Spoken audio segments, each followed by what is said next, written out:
7 দিন পায়ে হেঁটে সান্দাকফুর মাটি স্পর্শ করলেন মালবাজারের যুবক সড়ক মিত্র।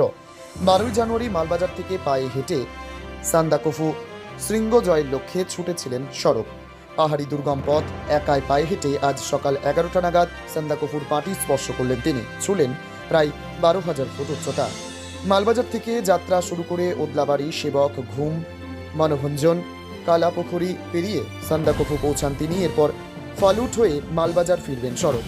এর আগে 2019 সালে সাইকেলে করে সান্দাকফু পৌঁছেছিলেন স্বরূপ, তবে এবার সম্পূর্ণ ভিন্ন এই অভিযান সম্পূর্ণ করলেন স্বরূপ।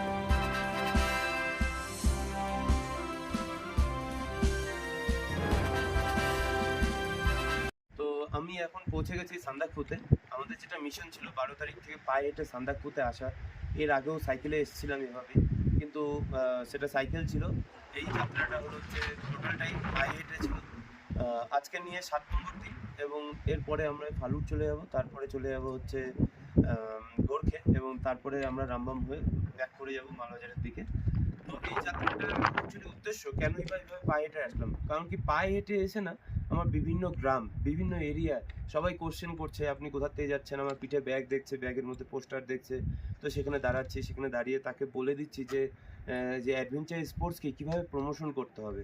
অ্যাডভেঞ্চার স্পোর্টসে আমাদের এই ওয়েস্ট বেঙ্গল অ্যাডভেঞ্চার স্পোর্টস আমাদের ডুয়ার্সে, তরাইতে প্রচুর স্কোপ আছে।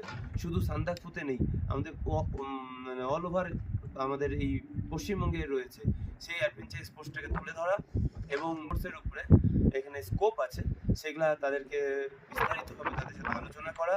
সাথেই আমি নেচারকে বাঁচানোর একটা মেসেজ দিয়েছি, তার কারণ এই বার্তাটা নেচার যদি না বাঁচে, এই বার্তাটা যদি না দিয়ে থাকি, আমরা সবাই জানি যে প্লাস্টিক ফেলে এখানে খারাপ হবে, ইয়ে হবে, কিন্তু আমরা তাও জেনেও না জানার ভান করে ফেলে দিই। কিন্তু কোনো একজন, দুজন, তিনজন যদি রুখে দাঁড়ায় না, এটার এগেনস্টে বারবার করে এরকম আসে, সবাইকে বলতে থাকে একদিন না একদিন এটা সাকসেস হবেই হবে। আমাদের ভারতবর্ষ একদিন গ্রিন ইন্ডিয়া এবং চারদিকে কিন্তু আমাদের সবুজায়ন হয়ে উঠবে। তো সেই উদ্দেশ্যে কিন্তু আমার এখানটা আসা, এবং সত্যি অনেকেই এটা রেসপন্স দিয়েছে।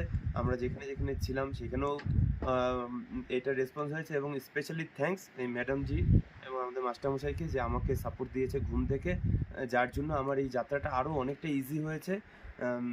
তাদেরকে স্পেশালি থ্যাঙ্কস, এবং আমাদের যে গাইড দাদারা আছে তাদেরকেও থ্যাঙ্কস। তারা পথ নির্দেশন দিয়েছে আমাদেরকে, যার ফলে আমাদের আসাটা আরও অনেকটা সুবিধা হয়েছে।